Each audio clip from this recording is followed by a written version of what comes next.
أشهد أن لا إله إلا الله وحده لا شريك له وأشهد أن محمدا عبده ورسوله أما بعد فأعوذ بالله من الشيطان الرجيم بسم الله الرحمن الرحيم الحمد لله رب العالمين الرحمن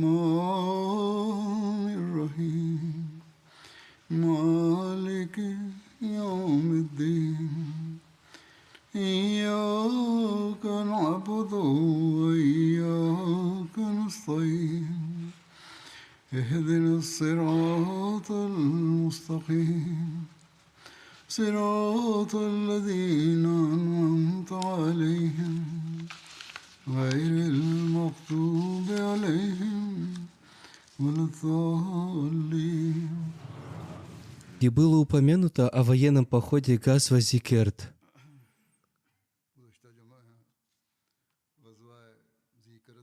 Как я уже говорил, прежде чем отправиться в этот поход, посланник Аллаха, мир ему и благословение Аллаха, отправил нескольких своих сподвижников к врагу, и затем он сам вместе со своим войском отправился вслед за ними.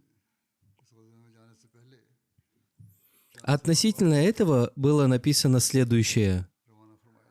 Когда посланник Аллаха, мир ему и благословение Аллаха, и его сподвижники, да будет доволен ими Аллах, прибыли на место, то, увидев их, враги убежали. Когда мусульмане достигли места, где остановились враги, они нашли там лошадь Хазрата Абу Катады с отрезанными копытами. Один из подвижников, обратившись к посланнику Аллаха, мир ему и благословение Аллаха, сказал: «Эта лошадь с отрезанными копытами принадлежала Абу Катаде». Посланник Аллаха, мир ему и благословение Аллаха, встав рядом с этой лошадью, сказал: «Благо тебе! Сколько же у тебя врагов в этой войне?» Затем посланник Аллаха, мир ему и благословение Аллаха, с подвижниками двинулись вперед, пока не достигли того места, где произошел поединок между Хазратом Абу Катадой и Масадом. Я рассказывал об этом в своей предыдущей проповеди. Прибыв на место, они нашли тело, завернутое в накидку, и подумали, что это Хазрат Абу Катада. Один из подвижников сказал: «О посланник Аллаха, мир ему и благословение Аллаха, наверное, Абу Катада обрел мученическую смерть». Посланник Аллаха, мир ему и благословение Аллаха, сказал: «Пусть Всевышний Аллах помилует Абу Катаду. Клянусь тем, кто оказал мне честь. Сейчас Абу Катада находится позади противника и выкрикивает боевой клич».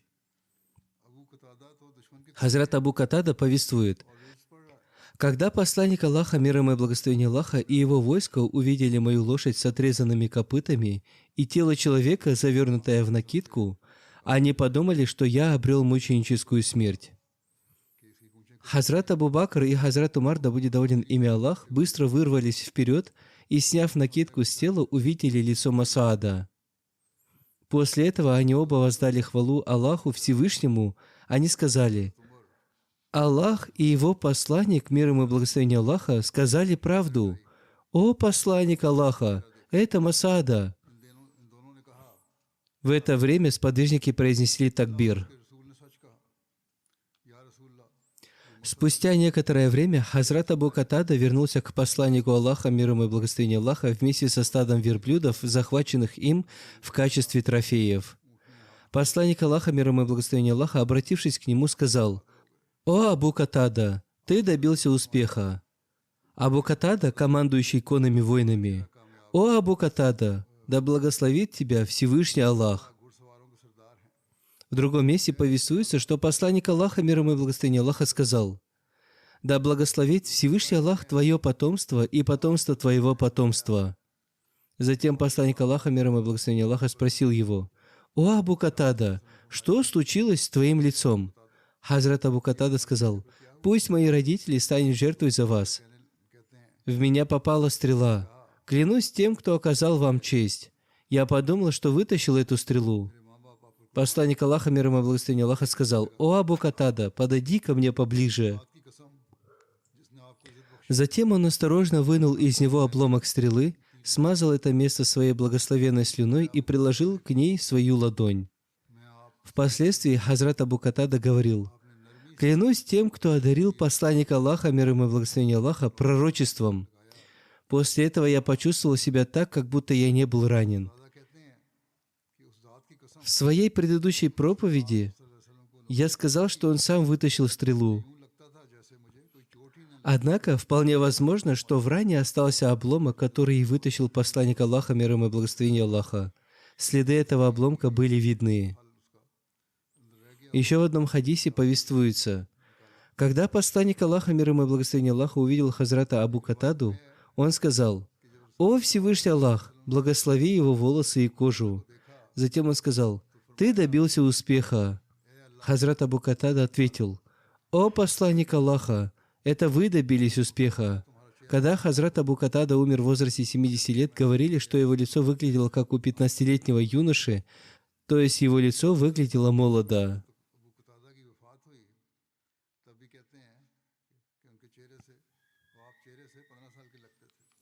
О встрече Хазрата Салмы с противником в походе Зукерт упоминается следующим образом. Хазрат Салма повествует: «Клянусь тем, кто оказал честь посланнику Аллаха, мир ему и благословение Аллаха, я продолжал преследовать противника до тех пор, пока не увидел сподвижников за своей спиной и поднятую ими пыль. Противник достиг ущелья перед закатом солнца. Там находился родник Зукерт, и они хотели попить воды из него. Однако, увидев, что я преследую их, они повернули в другую сторону. Солнце уже зашло. Я увидел человека и выпустил в него стрелу. Я сделал это и утром я выпустил стрелу во второй раз. Обе мои стрелы попали в цель. Противники бежали, оставив 2 лошадей. Я забрал этих лошадей и пригнал их для служения посланнику Аллаха, мир ему и благословение Аллаха».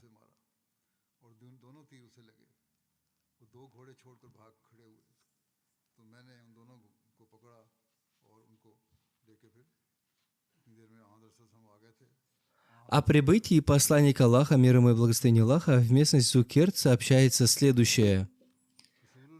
Хазрат Салма повествует: «Посланник Аллаха, мир ему и благословение Аллаха, прибыл в это место ко времени намаза Иша и разбил свой лагерь возле родника, где я остановил противника. Верблюдов и все, что я захватил у противника, было передано в распоряжение посланника Аллаха, мир ему и благословение Аллаха. Хазрат Билял заколол одного из верблюдов, захваченного у противника. Печень и горб этого верблюда были зажарены для посланника Аллаха, мир ему и благословение Аллаха. Хазрат Саад бин Убаду отправил посланнику Аллаха, мир ему и благословение Аллаха, 10 верблюдов, нагруженных финиками, когда он находился в местности Зукерд. Я сказал посланнику Аллаха, мир ему и благословение Аллаха, о том, что лишил противника воды, и их мучила жажда. Я попросил у него разрешения отправиться вслед за противником со 100 воинами, чтобы уничтожить каждого из доносчика. Посланник Аллаха, мир ему и благословение Аллаха, улыбнулся, и в свете огней можно было увидеть его благословенные зубы. Посланник Аллаха, мир ему и благословение Аллаха, обратившись ко мне, спросил: «О Абу Сальма, ты сможешь сделать это?» Я ответил: «Да, клянусь тем, кто оказал вам честь». Посланник Аллаха, мир ему и благословение Аллаха, сказал: «Если ты одержишь победу над ними, то будь с ними помягче». Арабская пословица гласит, что быть мягким, а не грубым – это лучше, чем просить прощения. Если они убегают, то пусть бегут, не стоит гнаться за ними.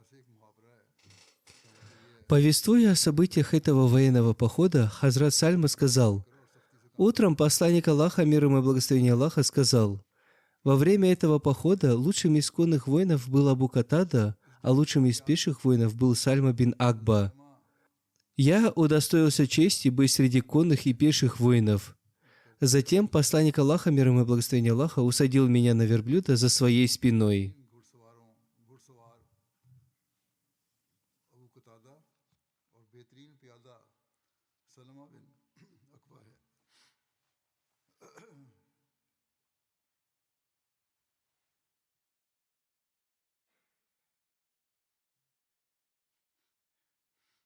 सलमा कहते हैं कि आपने मुझे सवार और प्यादा दोनों Было упомянуто еще об одном событии этого похода.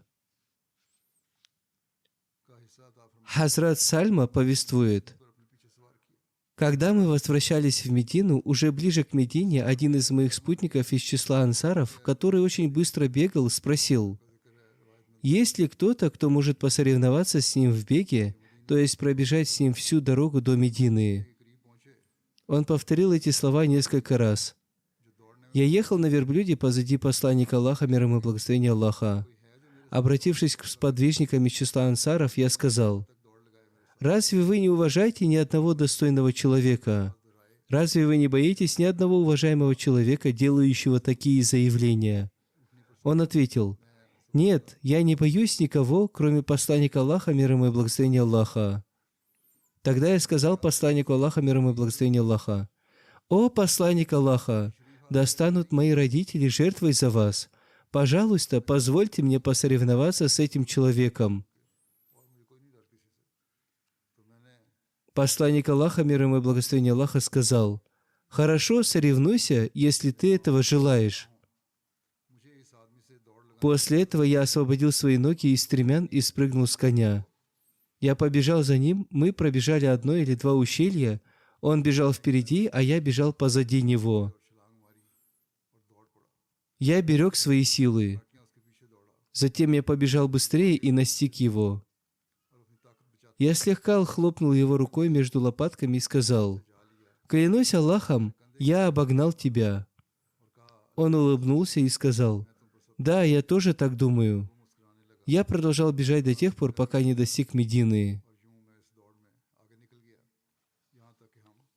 Сколько времени посланник Аллаха, мир ему и благословение Аллаха, во время этого похода находился вне Медины?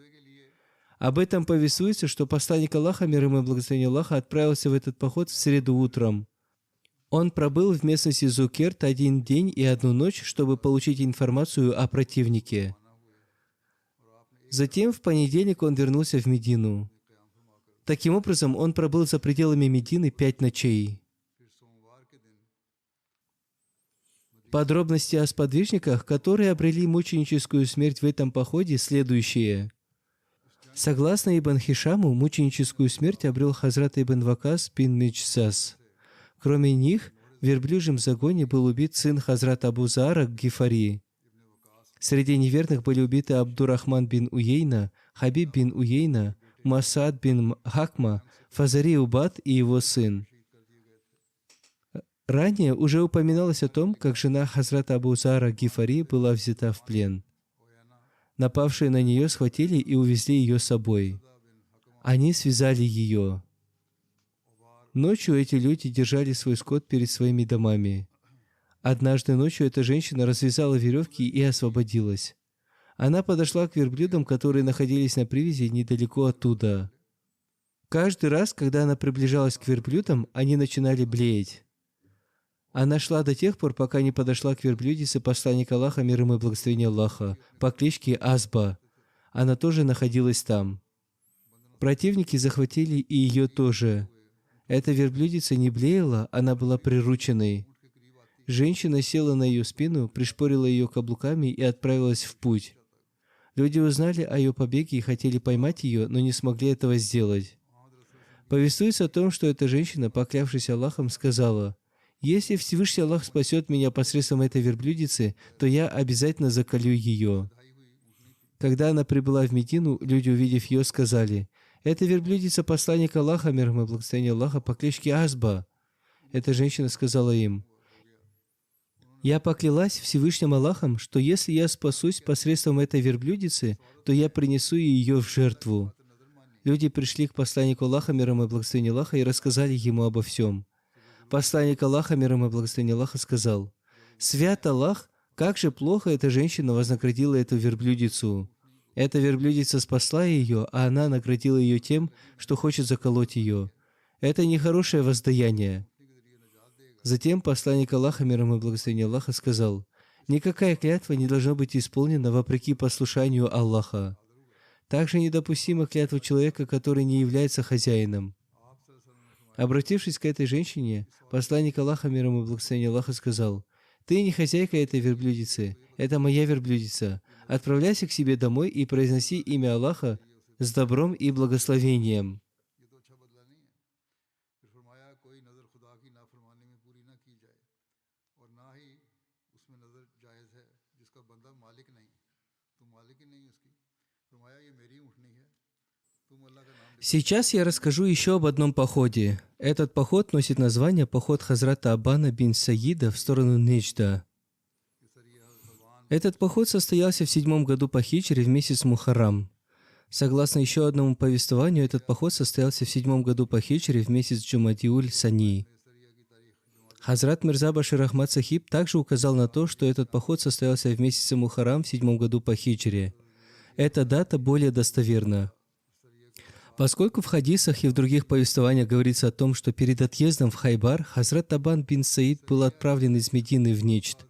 Отъезд посланника Аллаха, мир ему и благословение Аллаха, в Хайбар состоялся в 7 году по хиджре в месяц Мухаррам. अबान बिन सईद को भेजा और खैबर की तरफ रवानगी मुहर्रम 7 हिजरी में हुई थी। О Хазрате Абане упоминается, что его отец был знатным человеком из племени курайшитов. Его братья Амр и Халид приняли ислам раньше и были среди тех, кто переселился в Абиссинию. Хазрат Абан принял участие в битве при Бадре на стороне многобожников. Он предоставил убежище Хазрату Усману во время заключения Худайбийского договора. Когда Амр и Халид вернулись из Абиссинии, они отправили послание Хазрату Абану, и они втроем пришли к посланнику Аллаха, мир ему и благословение Аллаха, во время битвы при Хайбаре, и Хазрат Абан принял ислам. Согласно одному из повествований, Хазрат Абан бин Саид принял ислам в период между заключением Худайбийского договора и битвой при Хайбаре. На момент смерти посланника Аллаха, мир ему и благословение Аллаха, Хазрат Абан был наместником в Бахрейне. После этого он приехал к Хазрату Абу Бакру и затем отправился в Сирию. Он обрел мученическую смерть в 13 году по хиджре. Согласно еще одному повествованию, он умер в 27 году по хиджре в период халифата Хазрата Усмана. Прежде чем отправиться на битву при Хайбаре, посланник Аллаха, мир ему и благословение Аллаха, отправил в Неджд войска под предводительством Хазрата Абана ибн Саида. Неджд – полупустынный, но развитый регион с многочисленными долинами и горами. Он простирается до Йемена на юге, Сирийской пустыни на севере и Ирака. В ее западной стороне расположена пустыня Хиджаз. Эта территория находится на высоте 1200 метров над уровнем моря. Из-за этой высоты он называется Неджд. Целью этого похода была защита Медины от вражеских племен в отсутствии посланника Аллаха, мир ему и благословение Аллаха. Эти племена всегда думали о том, как при первом удобном случае напасть на Медину. Отъезд посланника Аллаха, мир ему и благословение Аллаха, из Медины вместе со своими сподвижниками был наиболее подходящей возможностью для нападения на Медину. Враг думал, что теперь посланник Аллаха, мир ему и благословение Аллаха, находится за пределами Медины, и люди были с ним, и войска были с ним, и в Медине было очень мало людей, поэтому они должны были напасть и завоевать на Медину. Из-за этой угрозы всякий раз, когда посланник Аллаха, мир ему и благословение Аллаха, отправлялся в поход, он отправлял к таким племенам нескольких своих сподвижников. Об этом походе в Сахих Бухари упоминается следующее.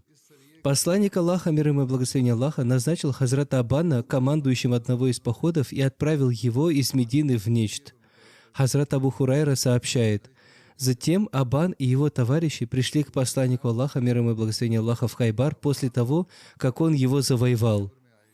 Хазрат Абу Хурайра сообщил: обратившись к посланнику Аллаха, мир ему и благословение Аллаха, я сказал: «О посланник Аллаха, не выделяйте им доли из трофеев, поскольку они прибыли в Хайбар после его завоевания. Они не должны иметь никакой доли из трофеев Хайбара». Это привело к спору между ними. Посланник Аллаха, мир ему и благословение Аллаха, сказал: «О Аббан, присядь!» И он не дал ему доли из трофеев, потому что он не принимал непосредственного участия в битве при Хайбаре. Это и могло быть причиной этого спора. Затем в истории упоминается очень известная битва, которая была названа битвой при Хайбаре. Хайбар – это обширная зеленая территория, изобилующая источниками и водой, которая считается одним из крупнейших оазисов финиковых пальм на Аравийском полуострове. О ее плодородии можно судить по тому факту, что только в одной долине в Хайбаре, называемой Катиба, насчитывалось 40 тысяч финиковых пальм. Долина Хайбар находилась примерно в 96 километрах к северу от Медины. Иудеи жили здесь с древних времен.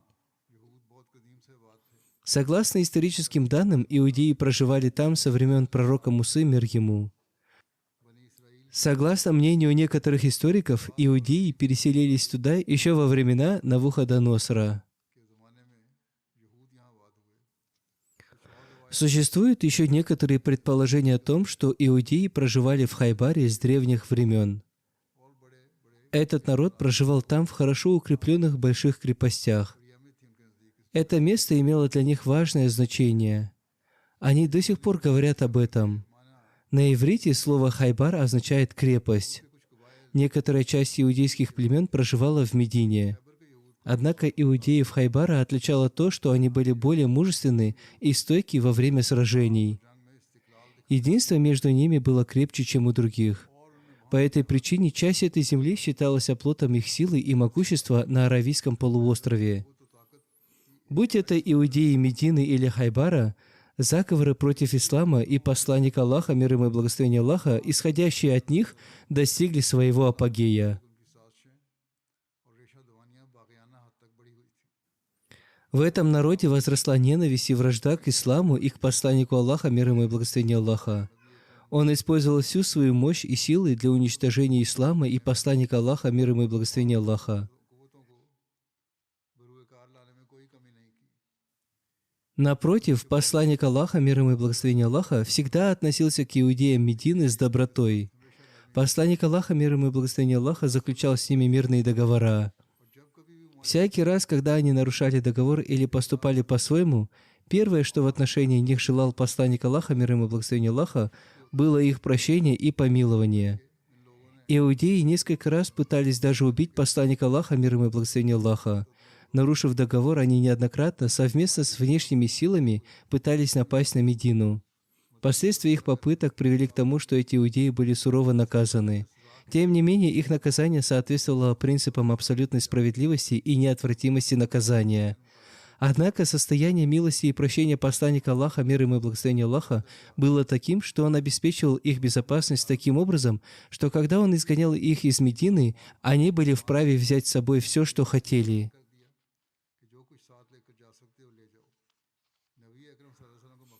Если бы посланник Аллаха, мир ему и благословение Аллаха, хотел поступить с ними жестоко и несправедливо, то он никогда не простил бы иудеев Медины за их постоянное нарушение договоров.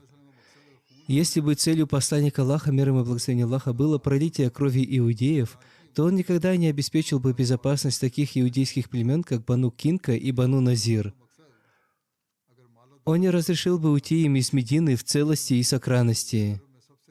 Если бы имущество и богатство иудеев было целью посланника Аллаха, мир ему и благословение Аллаха, то племя Бану Назир, считавшееся самым богатым на Аравийском полуострове, никогда бы не вывезло из Медины сундуки, наполненные золотом, серебром и мускусом, на глазах у жителей Медины.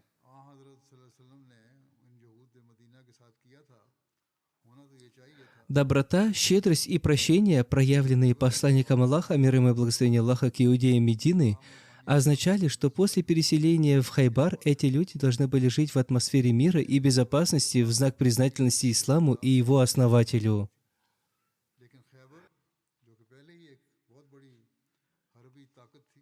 После изгнания из Медины некоторые иудеи Медины переселились в Хайбар.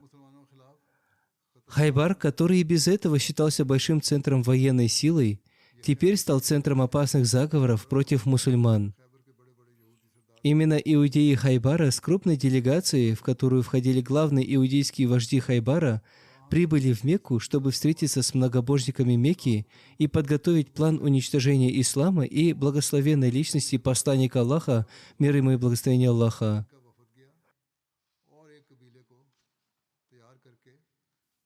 Убедив их, эта делегация отправилась к различным племенам вокруг и собрала огромное войско в 15 тысяч человек, одну из самых крупных в истории того времени, и напала на Медину, что стало известно в истории ислама как битва Ахзаб или битва Урва. Об этом уже было упомянуто, и нет никаких сомнений в том, что если бы не было особой поддержки и помощи Всевышнего Аллаха, то вполне возможно, что названия и следы Медины были бы стерты с лица земли вместе с мусульманами. И нет никаких сомнений в том, что составителями этого опасного плана были также иудеи Хайбара, которые все время были заняты мыслями об уничтожении мусульман. Даже суровое наказание племени Байну Курайза в Медине за нарушение ими обещания не стало причиной изменения поведения иудеев Хайбара. Поэтому сейчас было очень важно предпринять какие-то прямые шаги против этого народа, который нарушал свое обещание и играл роль заговорщика вместо того, чтобы способствовать установлению мира в регионе, и чтобы каждый мог исповедовать свою религию и свои убеждения в мире и спокойствии в месте своего проживания, без страха и опасности. Таким образом, чтобы религия принадлежала Всевышнему Аллаху, и чтобы не было принуждения в религии, потому что религия – это дело Всевышнего Аллаха и Его слуги.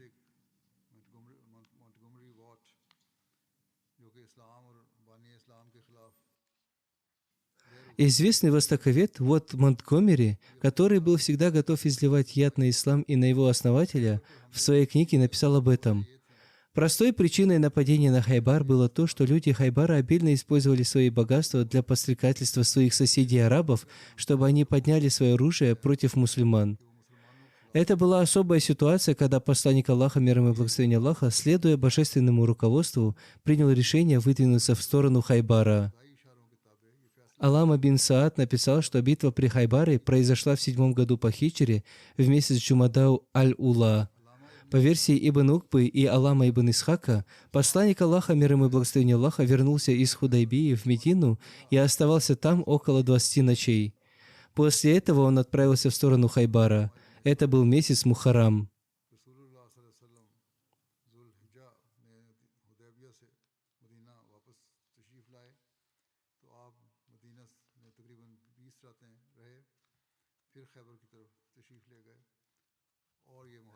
Хазрат Мирза Башир Ахмад Сахиб в конце своей книги «Жизнеописание печати пророков» написал примечание на эту тему. Он объявил, что эта битва произошла в 7 году по хиджре в месяце Мухаррам и Сафар. Хазрат обетованный реформатор, да будет доволен им Аллах, сказал: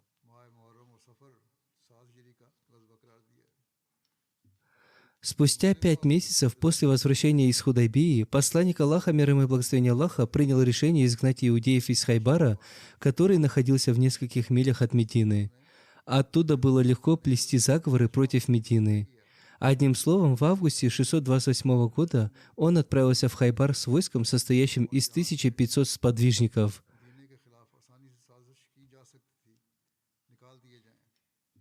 Некоторые историки утверждают, что эти события произошли за 5 месяцев до заключения Худайбийского договора. Хазрат обетованный реформатор, да будет доволен им Аллах, также указал эту дату в своей книге «Введение в толкование Священного Корана». Однако большинство историков и хадисоведов указывают на то, что эти события произошли в месяце Мухаррам сразу после заключения Худайбийского договора. Хазрат Мирза Башир Ахмад Сахиб также указал эту дату. Аллах знает лучше. По своей сути, Худайбийский договор оказался великой победой, и Священный Коран изрекает об этом следующее.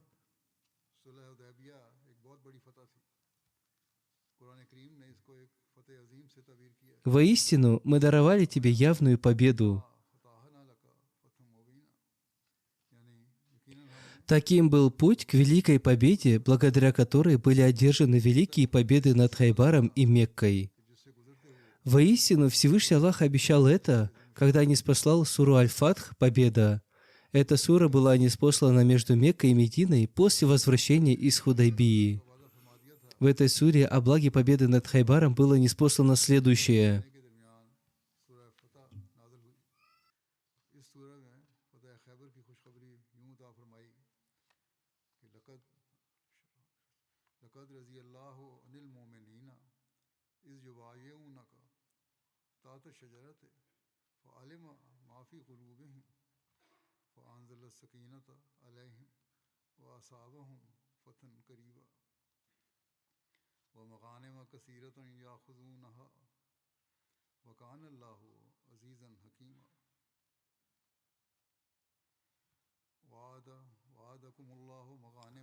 Воистину, доволен был Аллах верующими, когда присягали они тебе под деревом, и знал Он, что было в сердцах их, поэтому ниспослал Он им спокойствие и вознаградил их близкой победой и трофеями обильными, которые обрели они.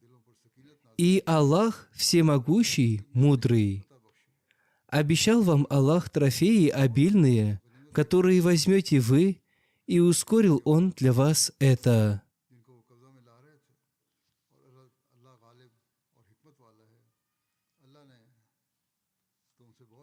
Подробности о подготовке войска и назначении наместника в Медине описываются следующим образом.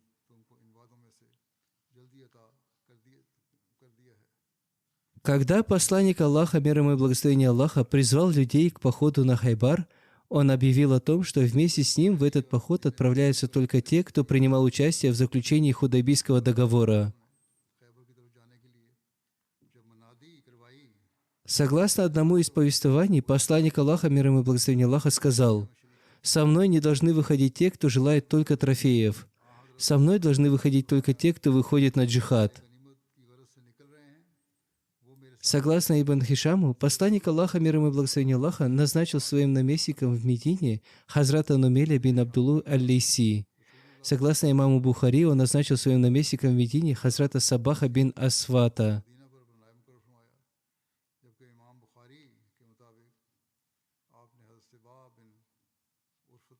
Аллама ибн Исхак и ибн Саад утверждали о том, что первое упоминание о знамени ислама произошло во время битвы при Хайбаре. До этого были лишь небольшие флаги.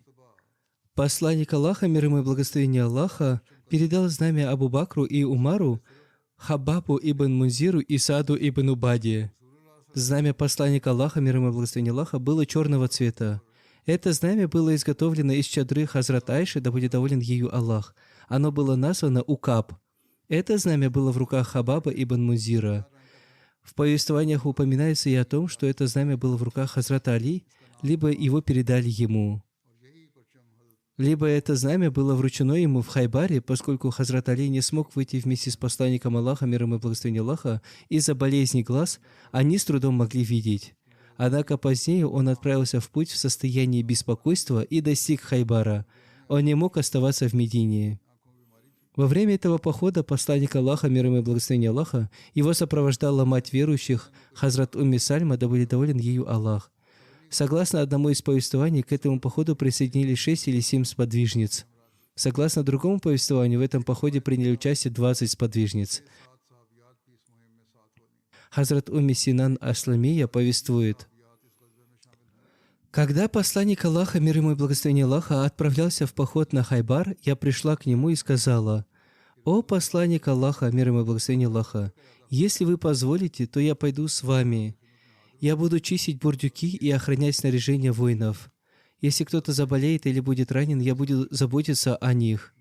По ее словам, посланник Аллаха, мир ему и благословение Аллаха, разрешил ей принять участие в походе.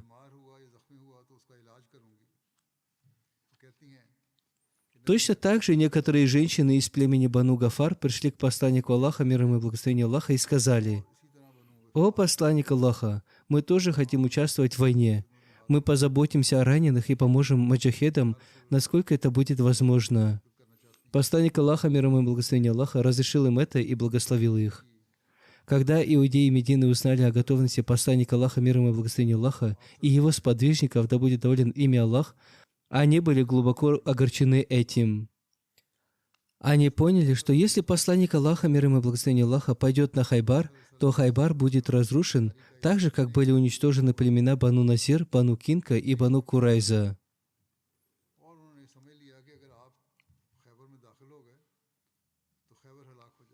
Иудеи Медины были богатыми, и мусульмане Медины по причине своего бедственного положения брали у них в долг. Иудеи Медины в интересах иудеев Хайбара стали требовать вернуть долги, чтобы преследовать мусульман и помешать им сражаться. Такой случай произошел с одним из сподвижников.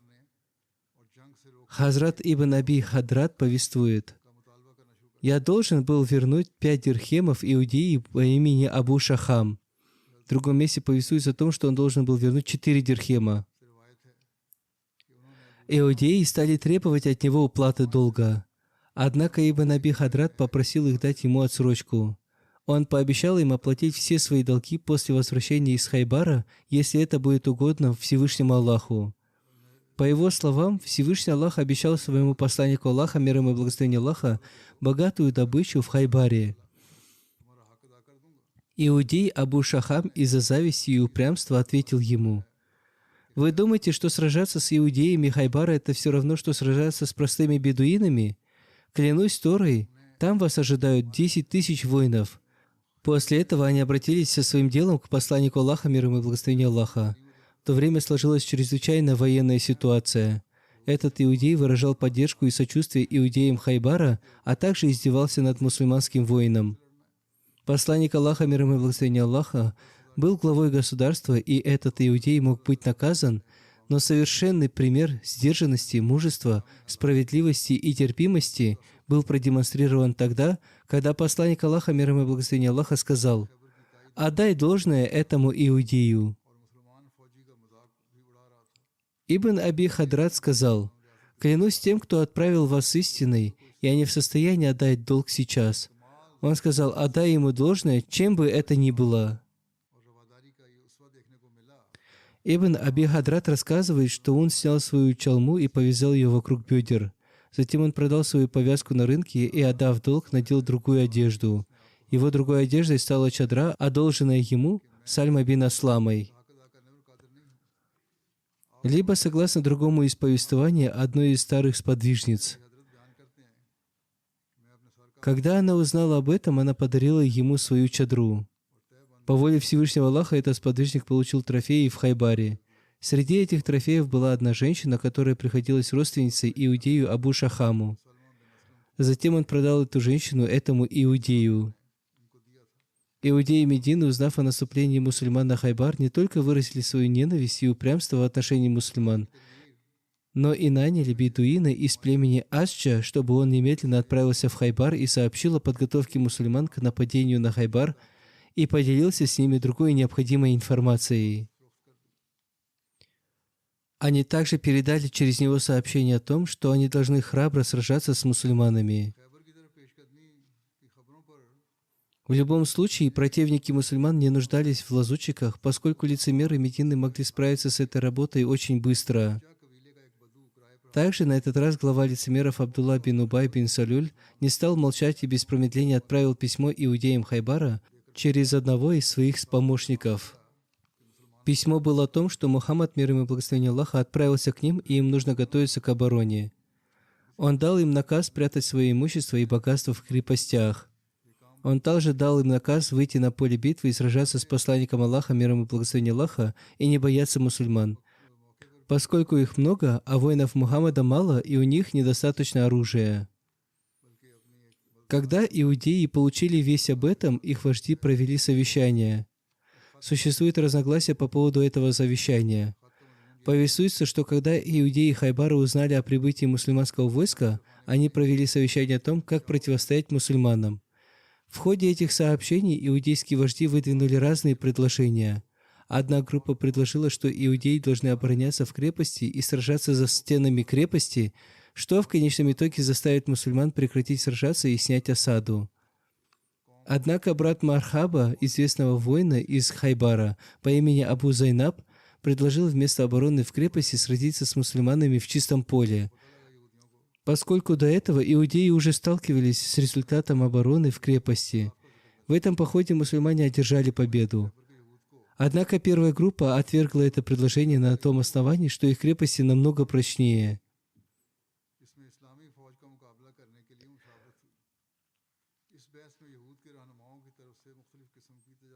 Третье предложение было более высокомерным и дерзким. Это предложение внес Салама бин Мишкам, командующий войсками Хайбара. Он сказал, что они должны сами напасть на Медину и совместно со своими товарищами уничтожить мусульман. Большинство из них согласилось с этим предложением. Однако вождь Хайбара Кинана бин Аби Хукейк выступил против этого предложения и сказал, что их крепости не похожи на крепости Ясриба. Он был гордым и высокомерным человеком. Он сказал, что Мухаммад, мир ему и благословение Аллаха, никогда не посмеет приблизиться к ним. Однако все они сошлись в одном: подготовить делегации и отправить их к воинственным племенам и попросить у них помощи. Одним словом, была сформирована делегация из 14 человек, которые, по некоторым данным, возглавил сам вождь Хайбара Канана.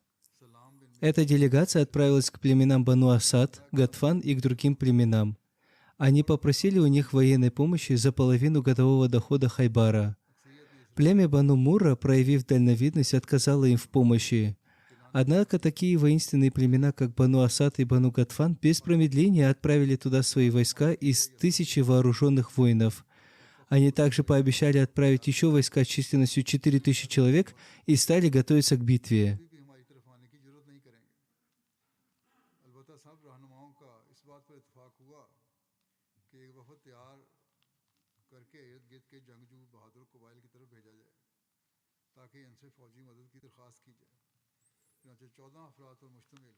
Я продолжу свое повествование об этом в следующий раз.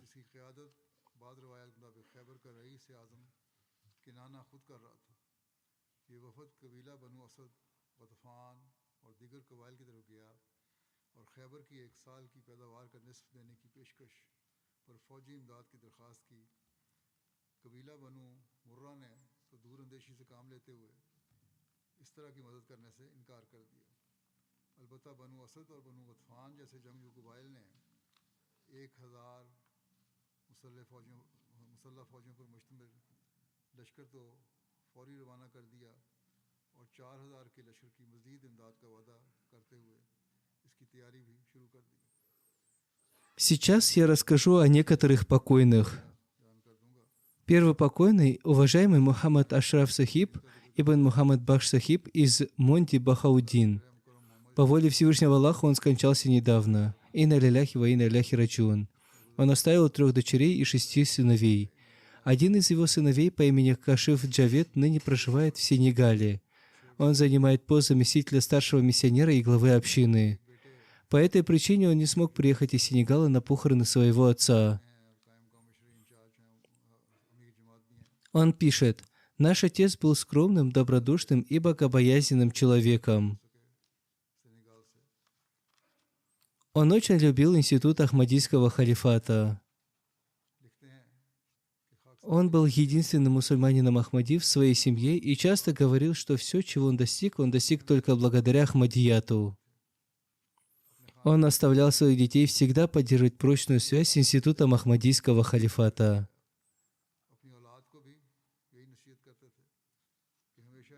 Его дед Мухаммад Азам Сахиб принес обет верности в Сарготе примерно в 1968 году. Их деревня называлась Бабра. Мой отец принял Ахмадият примерно в то же время.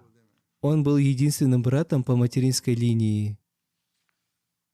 После получения аттестата зрелости он покинул свою деревню и работал на сахарном заводе под названием Шахтадж в Манди Бахауддин.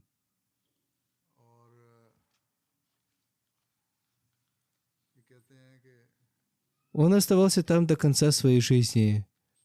Он стал изучать священный Коран уже в преклонном возрасте и читал его с таким усердием и любовью, что каждый месяц прочитывал его 1 или 2 раза. В месяц Рамадан он делал это 2 или 3 раза. Он помогал бедным людям особой помощью.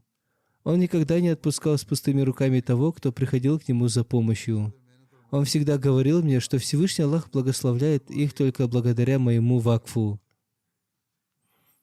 Другой его сын, Мубашир Джавед, пишет: «Я занимаю пост секретаря по финансам.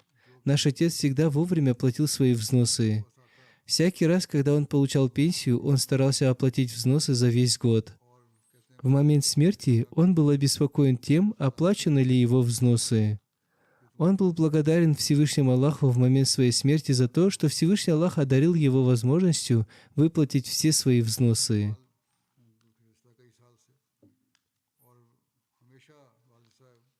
Пусть Всевышний Аллах простит и помилует его. Пусть Всевышний Аллах дарует им терпение и спокойствие.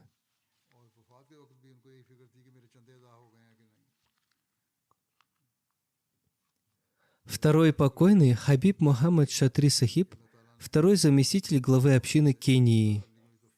Он был сыном Мухаммада Хабиба Шатри. Он был арабского происхождения. Он умер несколько дней назад в возрасте 56 лет. Инна лилляхи ва инна иляйхи раджиун. Он был муси. Он оставил родителей, супругу и 3 детей. Глава общины Кении Махмуд Тахир Сахиб пишет: его предки были из Йемена. Его отец Хабиб Шатри Сахиб принес баят, обет верности, в августе 1982 года. Он был искренним мусульманином Ахмадии. Покойный был его старшим сыном. Спустя некоторое время после принесения баята, обета верности отцом, покойный тоже принес баят, обет верности, и до конца жизни добросовестно исполнял свой баят. Он получил начальное образование в Момбасе. Он был очень способным учеником. Школа отправила его на некоторое время учиться во Францию. Он описал свои встречи с Хузуром как самое лучшее в свое время. Он встречался с Хазратом, 4-м халифом обетованного Мессии, и со мной. Он получил возможность служить на разных постах. Он занимал пост национального секретаря по образованию у 2-го заместителя главы общины Кении. Я знал его 20 лет. Он очень уважительно относился к тем, кто посвятил свою жизнь служению религии. Какую бы работу ему ни поручали, он относился к ней серьезно, и ему не нужно было напоминать об этом. Он регулярно совершал 5-кратные молитвы. Он тщательно соблюдал обряды и границы Аллаха. Он всегда регулярно оплачивал свои взносы. Он был человеком высоких моральных качеств. Он заботился о бедных людях. Он был послушен своим родителям и отдавал им должное. Он также отдавал должное своим братьям и сестрам. Он был искренним, преданным и богобоязненным человеком. Он занимал высокие должности в крупных компаниях.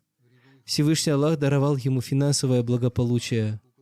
Он имел связи со многими состоятельными политиками, бизнесменами, чиновниками и религиозными деятелями. При этом он никогда не скрывал своей ахмадийской веры. Напротив, он открыто проповедовал свою веру. Именно по этой причине на его похоронах присутствовали многие известные люди из правительства, политики и бизнесмены Момбаса. Пусть Всевышний Аллах простит и помилует его, пусть Всевышний Аллах одарит членов его семьи терпением и стойкостью.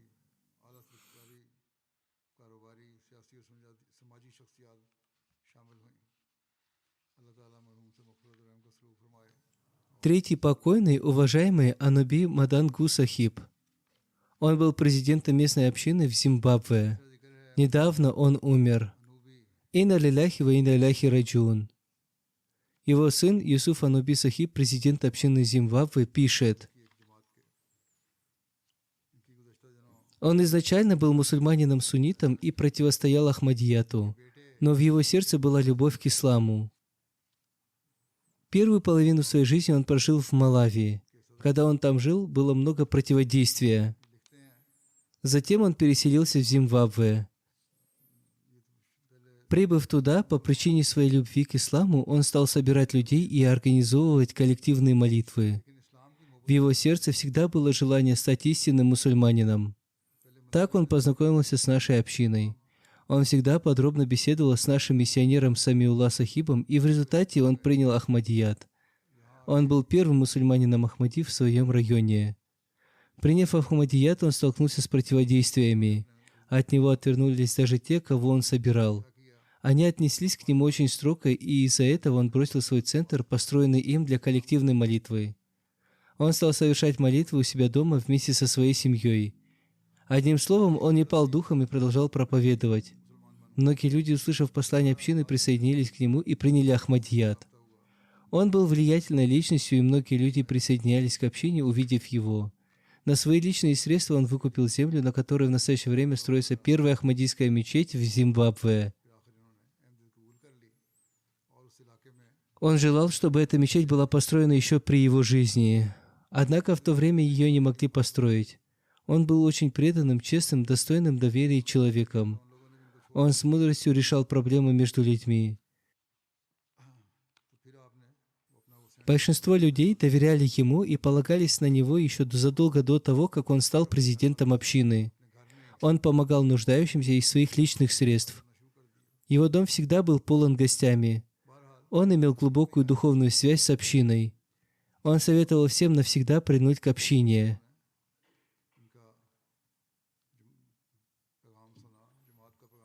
Он оставил 8 детей. Один из его сыновей, как я уже говорил, служит на посту президента общины Зимбабве. Один из его внуков по имени Касым Аноби является первым центральным миссионером Зимбабве. Он является выпускником университета Джамия Ахмадия.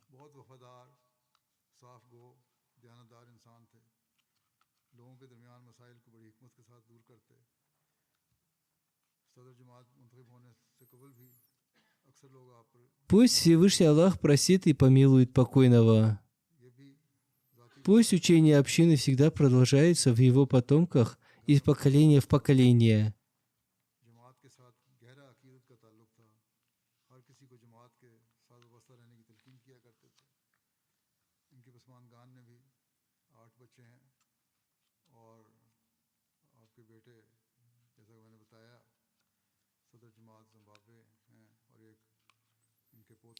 Пусть учение общины всегда продолжается в его потомках из поколения в поколение. Пусть эти люди продолжат совершать его благодеяния. Аминь.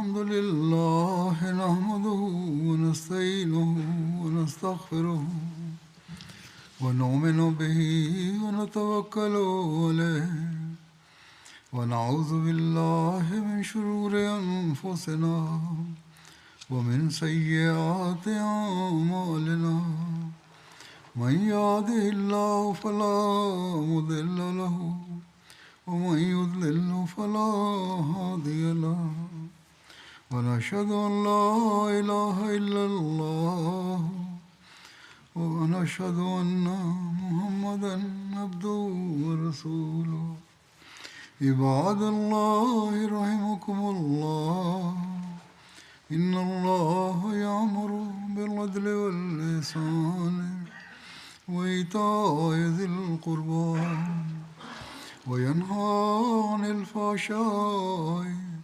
والمنكر والبغي يعظكم لعلكم تذكرون اذكروا الله يذكركم وادعوه يستجب لكم ولذكر الله أكبر